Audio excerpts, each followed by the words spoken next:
Pole vaulting began as a mode of transportation, not a sport. In Europe, men would use poles to propel themselves across bridgeless canals. In the late 1800s, pole vaulting caught on as a college sport. The athletes used bamboo poles to vault themselves over a horizontal bar.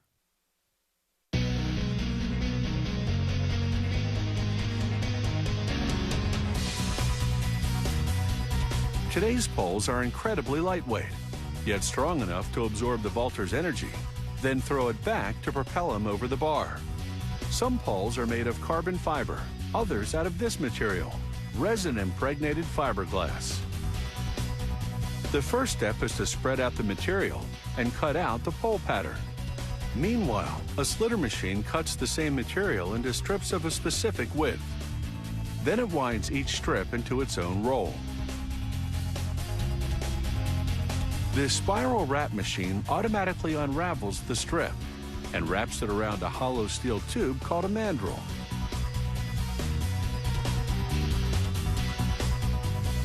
This first layer of fiberglass gives the pole its flexibility. They wrap a second layer in the opposite direction, employing a crisscross pattern to increase durability. This second layer fortifies the pole's circumference.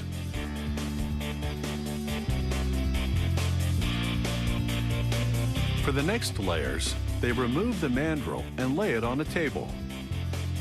Now it's time for those fiberglass patterns they cut earlier. They heat the edge of the first one with an iron, melting the resin in the fiberglass until it's tacky. They stick this edge to the mandrel, then slide the other end between heated rollers. The rollers wrap the rest of the material around the mandrel, the heat activating the resin in the process. The same procedure now with the second pattern. This piece is critical because the way it's cut controls the way the pole bends.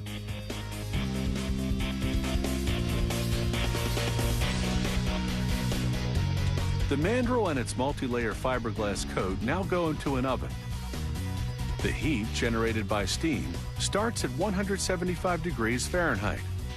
This liquefies the resin so that it resaturates the fiberglass. Then the temperature gradually rises to nearly 300 degrees, solidifying the resin again, curing it. This entire process takes about 45 minutes from start to finish.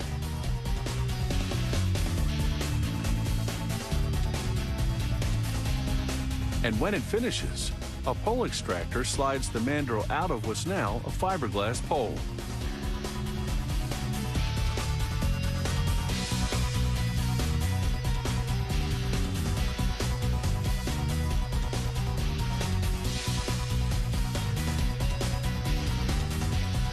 The pole moves onto a flex machine.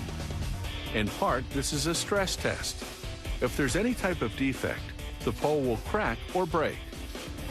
But the flexor also permanently puts a specific degree of curve in the pole, which helps the athlete vault higher. Now they make what's called the soft side mark. This helps the pole vaulter locate the bend in order to know where to grip the pole.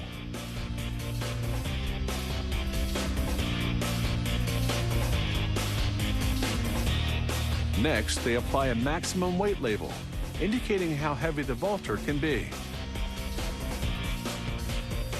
To finish the surface now, they mount the pole on a spindle, then run a polishing pad over it. Then, using a solvent, they clean off the debris. Now that the surface is pristine, they wrap it in thin, lightweight tape. Different colored tapes designate different pole styles. They cap the top of the pole with plastic. Then at the bottom, mallet on a molded tip made of hard rubber. The finishing touch is the manufacturer's decal. Vaulting poles come in various lengths between 10 and 16 feet. A pole designed for a heavier vaulter has to be stiffer than one designed for a lighter vaulter because the pole has to propel more weight with the same degree of bending.